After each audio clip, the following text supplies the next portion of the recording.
I remember that day like it was yesterday, even though I was only 5 years old.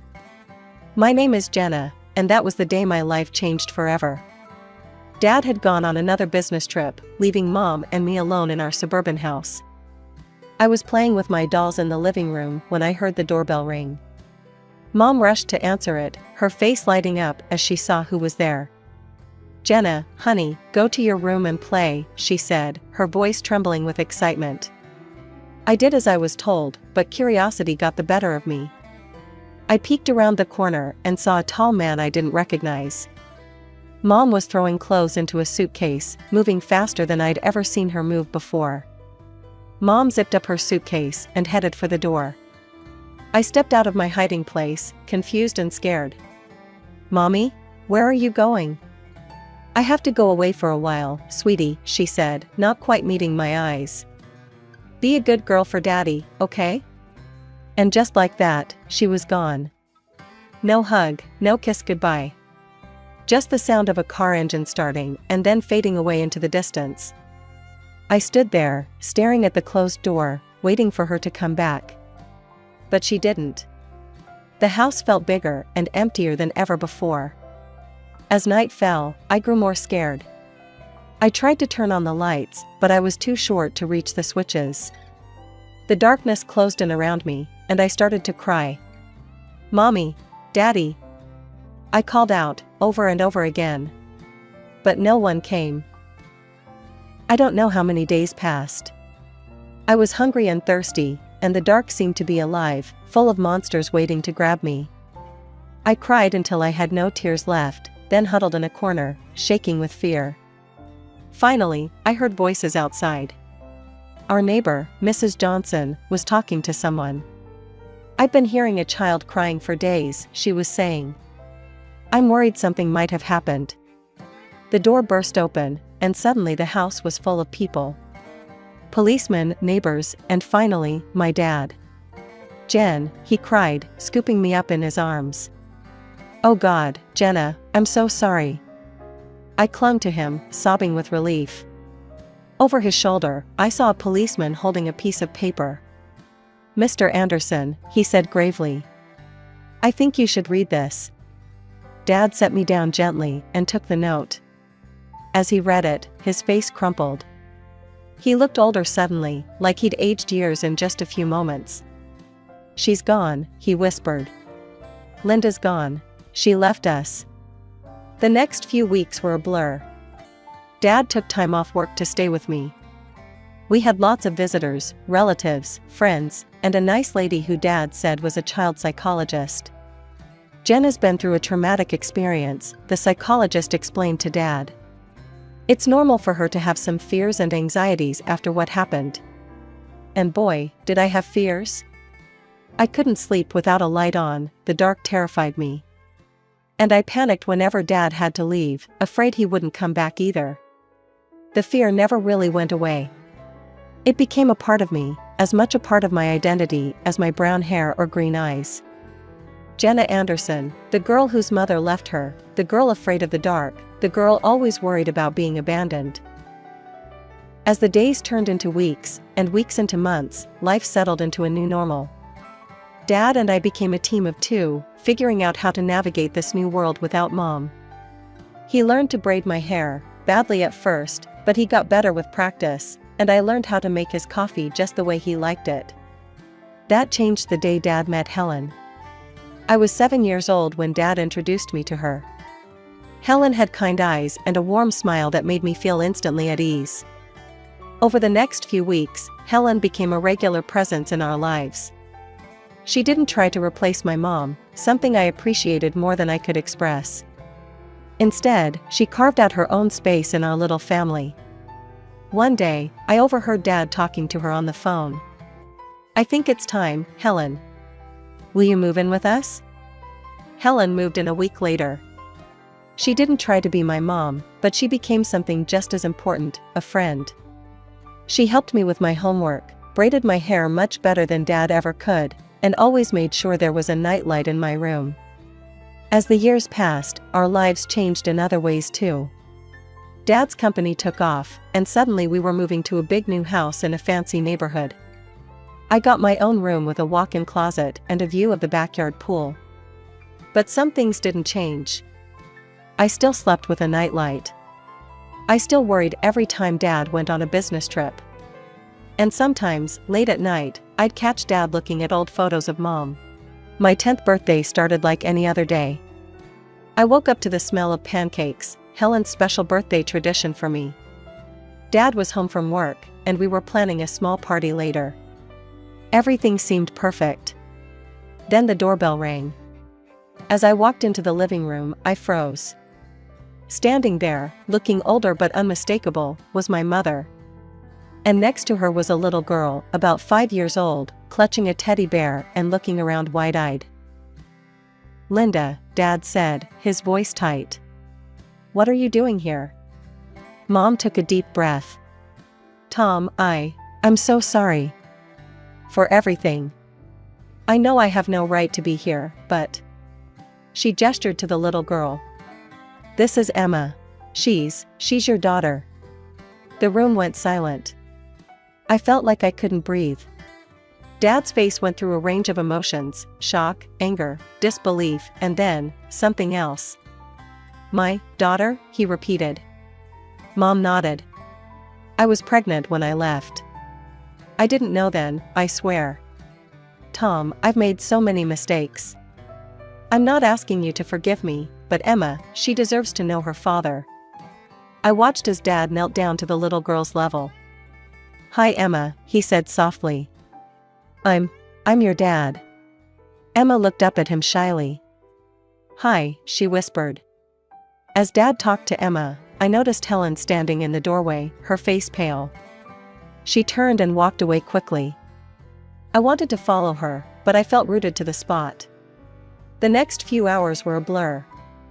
There were lots of adult conversations I wasn't supposed to hear, raised voices, tears.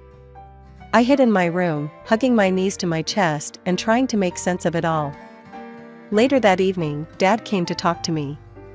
"Jenna," he said, sitting on the edge of my bed. "I know this is a lot to take in. Your mom, she's made some big mistakes. But Emma, she's innocent in all this. She's your sister. I've decided to give your mom another chance. For Emma's sake." The next day, I watched from my window as Helen packed her car. She looked up and saw me watching. With tears in her eyes, she waved goodbye. I waved back, feeling like a part of me was leaving with her. Mom and Emma moved in that same day. Emma took the guest room, and Mom took her old place in Dad's room. It felt wrong, like she was erasing the last 5 years as if they never happened. The years that followed were complicated. Mom was back, but it wasn't the happy family reunion I might have dreamed of when I was younger. She doted on Emma, showering her with attention and affection. But with me, there was always a distance, an awkwardness that never quite went away. As for Emma, well, she was just a kid. She didn't ask to be born into this mess, and I tried not to resent her. But it was hard, especially when I saw how easily she fit into Mom and Dad's life, in a way I never seemed to. By the time I turned 18, I was more than ready to leave for college. I had chosen to study zoology. Animals had always been easier for me to understand than people. They didn't judge, didn't have complicated emotions or messy family histories. They just were. The day I left for college was bittersweet. Dad hugged me tight, his eyes misty. "I'm so proud of you, Jenna," he said. "You're going to do great things." Mom gave me an awkward pat on the shoulder. "Good luck," she said, her smile not quite reaching her eyes. Emma, now 13, rolled her eyes. "Finally get my own room," she muttered. I pretended not to hear her, focusing instead on Dad's warm embrace. College was freeing. For the first time, I was away from the tension at home, the constant reminder of my complicated family situation. I threw myself into my studies, finding solace in the world of animals and nature. But even as I excelled academically, I struggled socially. Years of feeling like an outsider in my own family had left their mark. I was quiet, reserved, always afraid of getting too close to people. What if they left, like Mom had? What if they replaced me, like Emma seemed to have done? Instead, I found comfort in the college's small zoo. I volunteered there in my spare time, caring for the animals. There was a particularly grumpy old llama named Larry who became my favorite. He didn't like most people, but he seemed to tolerate me. The years at college flew by, and before I knew it, I was graduating. As I stood in my cap and gown, diploma in hand, I scanned the crowd. Dad was there, beaming with pride. Mom and Emma were there too, clapping politely. "Congratulations, Jenna," Mom said stiffly. "Your father and I have been talking, and, well, we think it's time you started looking for your own place. You know, spread your wings." I felt like I'd been punched in the gut. I looked at Dad, hoping he'd contradict her, but he just looked away, his expression pained. "Right," I said, trying to keep my voice steady. "Of course. I'll start looking right away." The days following my graduation were tense. I was back in my childhood home, but it felt anything but welcoming. Dad tried his best to make me feel comfortable, but Mom and Emma made it clear that I was an unwanted guest. "Jenna, have you started looking for jobs yet?" Mom would ask over breakfast, her tone falsely sweet. "You know, it's important to get your foot in the door early." Emma would chime in, "Yeah, and maybe you could find your own place too. It's getting kind of cramped around here." Nights were the hardest. I still needed my nightlight to sleep, a fact that didn't escape Emma's notice. One evening, as I was getting ready for bed, she barged into my room. "Seriously?" she scoffed, pointing at my nightlight. "You're 22 and you still need that? No wonder you don't have any friends." I felt my cheeks burn with shame. "Leave me alone, Emma," I muttered. But Emma wasn't done. At dinner the next day, she brought it up again, this time in front of everyone. "Hey, Mom, Dad," she said, her voice dripping with mock concern. "Don't you think Jenna should see a therapist or something? I mean, she's an adult who's afraid of the dark and can't make friends. That's not normal, right?" I felt something snap inside me. Years of pent-up hurt and anger came flooding out. "You want to know why I'm like this, Emma?" I said, my voice shaking. "It's because when I was 5, my mother left me alone in a dark, empty house for days. Do you have any idea what that does to a child?" The table went silent. Dad looked down at his plate, his face a mask of guilt and pain. Mom's eyes widened in shock, then quickly filled with tears. "How dare you?" she cried, her voice rising dramatically. "How can you be so cruel and vindictive? I've tried so hard to make amends, to be a family again, and this is how you repay me?" As Mom continued her tearful tirade and Emma smirked triumphantly, I realized something. I couldn't live here anymore. This wasn't my home, and these people, they weren't my family. Not really. From that day on, I threw myself into job hunting with renewed vigor. Then, finally, a glimmer of hope. I had an interview scheduled at a small wildlife rehabilitation center. It wasn't glamorous, but it was a start. I left the house that morning, feeling cautiously optimistic. But when I arrived, I found a hastily scribbled note on the door. "Interviews canceled due to unforeseen circumstances. We apologize for the inconvenience." Disappointed, I headed home earlier than expected. As I unlocked the front door, I heard voices coming from the living room. Mom and Emma, deep in conversation. I was about to announce my presence when I heard my name. "If Jenna wasn't around at all," Emma was saying. "I mean, it's not fair that she gets any of Dad's money. She's not even really part of this family." "I know, sweetie," Mom replied, her voice soothing. "But we have to be patient. Once she moves out, it'll be easier to convince your father to change his will.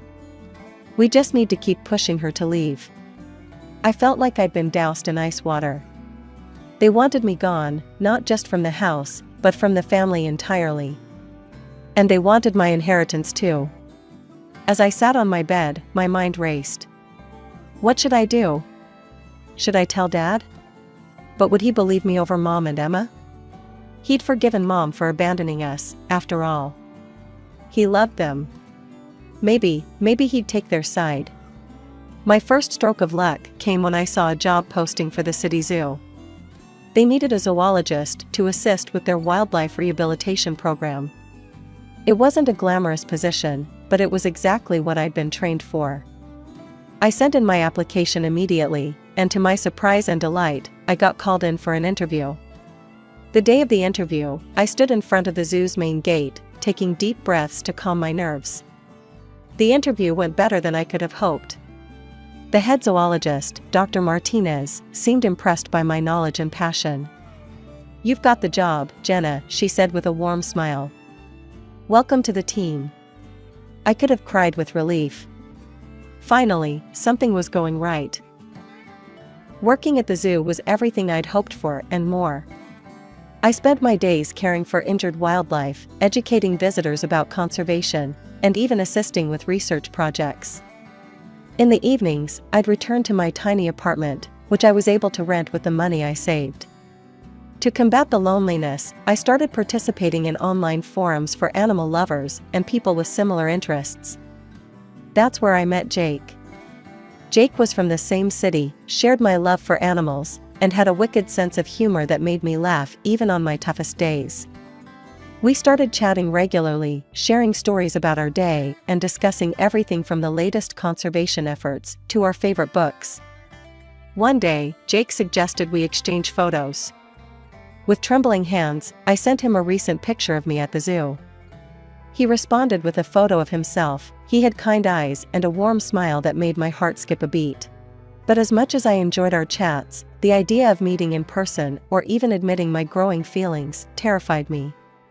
What if he rejected me once he got to know the real me? What if he left, just like Mom had? It was around this time that I started corresponding with Lily, a girl I met on a support forum for people with childhood trauma. She understood my fears in a way no one else had before. "You know what helps me?" Lily wrote one day. "I write emails to the people I can't talk to in real life. I pour out everything I'm feeling, all the things I wish I could say. But I don't send them, I just save them as drafts. It's really cathartic." Taking Lily's advice, I started writing emails to Dad. In them, I told him everything, about overhearing Mom and Emma's conversation, about how hurt I felt that he didn't seem to notice me anymore, about how I felt like an outsider in my own family. I started writing to Jake too. In these emails, I allowed myself to be vulnerable in a way I couldn't be in our chats. "Jake," I wrote, "I think I'm falling for you. But I'm scared. I'm scared of letting anyone get close to me. I'm scared of being hurt again." These emails too remained unsent, my feelings hidden away in the safety of my drafts folder. Dad called occasionally, his voice a mixture of concern and confusion. "Jenna, honey," he'd say, "why don't you come over for dinner this weekend? We miss you." Each time, I'd make up an excuse. "Sorry, Dad, I've got a big project at work," or "I'm not feeling well this week, maybe next time." It was just another Saturday afternoon. I was at the mall, picking up some essentials, when I heard a familiar voice call my name. "Jenna, is that you?" I turned around and there she was, Helen, my former stepmother. She looked older, but her kind eyes were just the same. Before I knew it, we were hugging, years of separation melting away in an instant. That's when I noticed the young boy standing beside her, looking up at us curiously. "This is my nephew, Mike," Helen explained, ruffling the boy's hair affectionately. "I'm raising him now. My sister, she passed away last year." Over coffee, Helen filled me in on her life. After she and Dad split up, she'd been on her own until her sister's death left Mike in her care. We started meeting regularly after that, sometimes just the two of us, sometimes with Mike. One day Helen called and urgently asked to look after Mike. That evening, Mike arrived at my apartment, backpack in tow. As I prepared dinner in my tiny kitchen, I could hear him tapping away on my laptop in the living room. I'd told him he could play games if he finished his homework. When I came out of the kitchen with 2 plates of spaghetti, I found Mike looking guilty, his face pale. "Jenna," he said, his voice trembling. "I did something bad. I was curious, and I saw these emails in your drafts folder. And I sent them. All of them. I'm so sorry." The world seemed to tilt on its axis. Those emails, my private thoughts, my deepest feelings, sent out into the world. To Dad. To Jake. I felt like I couldn't breathe. That night, after Mike left, I lay in bed, my mind racing. What would Dad think? And Jake, oh God, Jake. My phone pinged with a message notification. It was from Jake, but I couldn't bring myself to read it. What if he was disgusted by my feelings? What if he never wanted to speak to me again? I barely slept that night, tossing and turning, imagining all the worst-case scenarios. A few days later, my phone rang. It was Dad.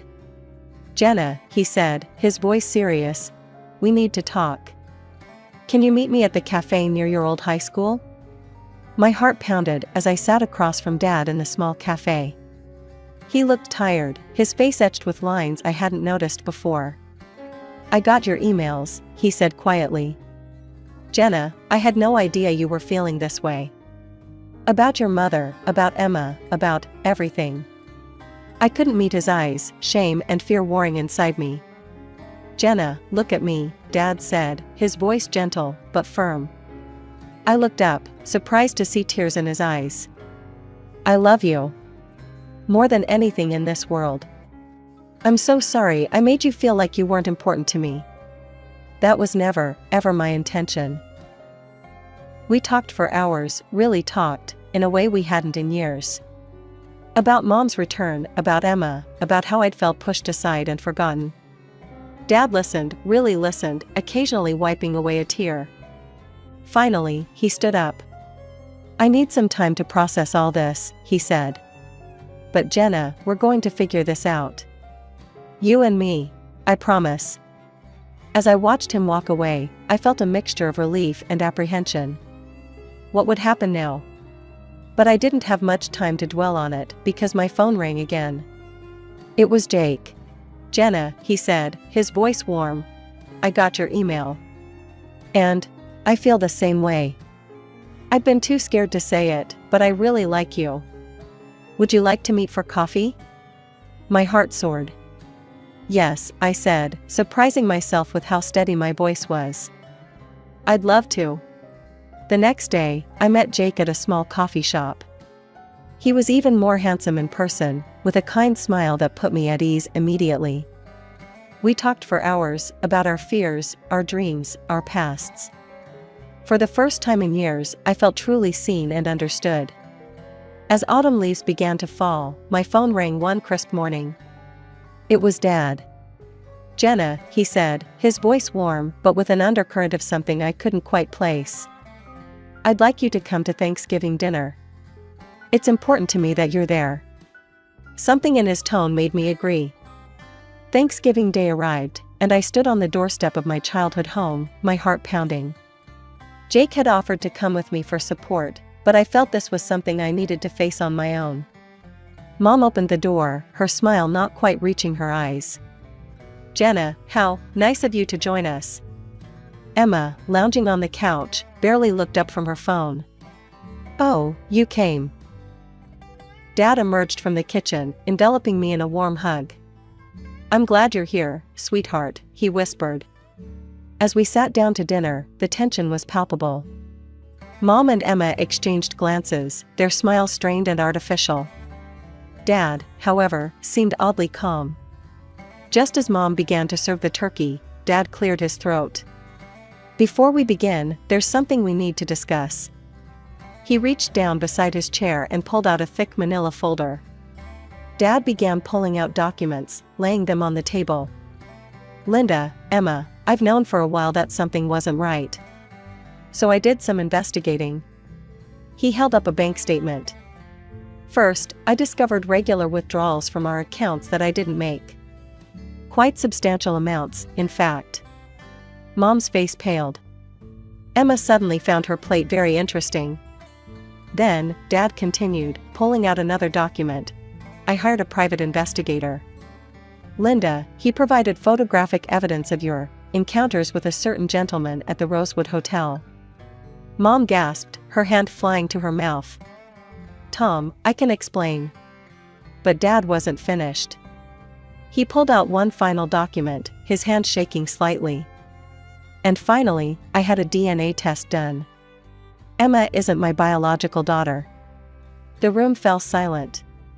Emma's phone clattered to the floor. Mom looked like she might faint. I've already spoken to my lawyer, Dad said, his voice steady despite the emotion in his eyes. Linda, I'm filing for divorce. And I'm afraid I'll have to ask both you and Emma to leave this house. Mom found her voice, anger replacing shock. You can't do this. I'll take you for everything you've got. Dad's expression hardened. Actually, Linda, you won't.